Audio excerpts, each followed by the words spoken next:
खासदार संजय राऊत दिल्ली दौऱ्यावर, उबाठा खासदारांशी चर्चा करण्याची शक्यता।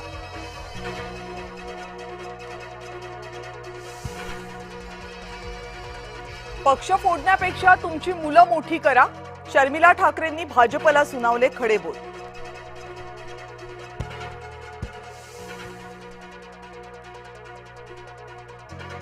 नागपूरमध्ये महायुतीची विधान परिषद निवडणुकीच्या पार्श्वभूमीवर बैठक, रवींद्र चव्हाण, संजय कुटे, उपेंद्र कोटेकर यांची उपस्थिती, शिवसेना आणि राष्ट्रवादीचे नेतेही उपस्थित।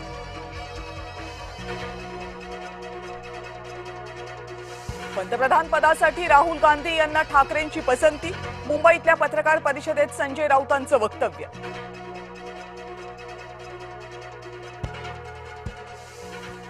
शेतकऱ्यांना नाफेडला कांदा विकायचा नाहीये, नाफेडच्या कांदा खरेदीकडे शेतकऱ्यांनी फिरवली पाठ।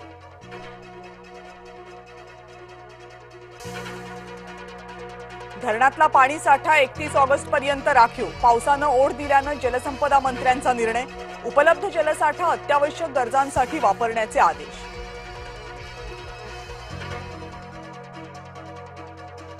नालासोपाऱ्यामध्ये अभिनेत्रीची आत्महत्या, संचिता उगलेनं घरीच घेतला गळफास।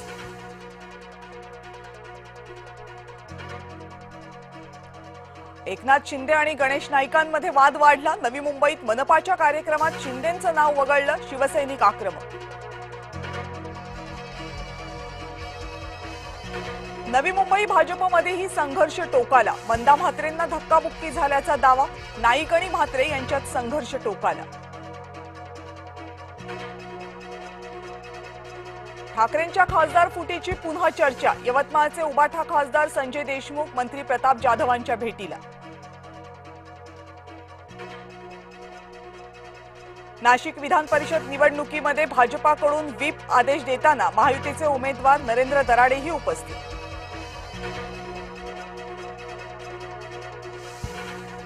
शिवसेनेमध्ये तानाजी सावंतांच्या नाराजीची चर्चा, विधान परिषदेसाठी पुण्यामध्ये घेतायत बैठका।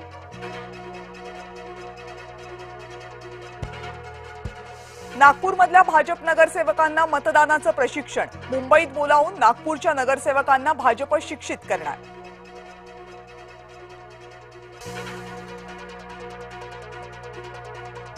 शिर्डीच्या साई भक्त निवासात अमन पठाणकडून तरुणीचा विनयभंग, शिर्डी पोलिसांकडे तक्रार दाखल।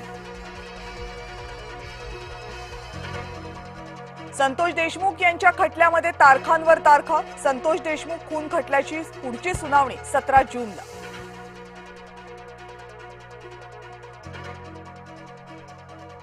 गेल्या 4 दिवसांपासून मान्सून एकाच जागी, सिंधुदुर्ग आणि रत्नागिरीमध्ये मोसमी वाऱ्यांचा वेग मंदावला, राज्यात काही ठिकाणी उष्णतेची लाट। पुण्यामध्ये आजपासून दिवसआड पाणी पुरवठा, महानगरपालिकेकडून वेळापत्रक जाहीर, सम आणि विषम तारखांनुसार होणार पाणी पुरवठा।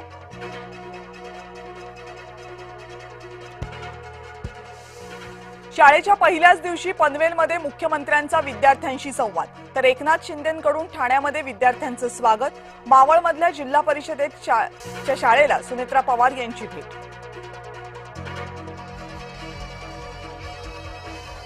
आखाती युद्धाचा अखेर दिए, हॉर्मुझ बंदर लवकरच होणार खुलं, डोनाल्ड ट्रम्प यांनी ट्विट करत केला आश्वस्त।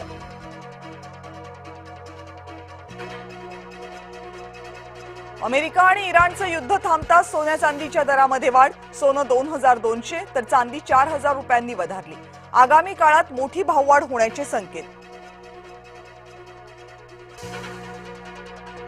पंतप्रधान नरेंद्र मोदी हे अमेरिकेचे आज्ञाधारक सेवक, राहुल गांधींचा पुन्हा हल्लाबोल। भारत आता तंत्रज्ञान पुरवठादार देश, फ्रान्समध्ये मॅक्रॉन यांच्या उपस्थितीत पंतप्रधान नरेंद्र मोदींचं प्रतिपादन। ब्राझीलमध्ये 2 हेलिकॉप्टर्सची हवेतच टक्कर, भीषण अपघातात 6 जणांचा मृत्यू, हेलिकॉप्टर पार्किंगमध्ये कोसळल्यामुळे 20 गाड्या जळाल्या।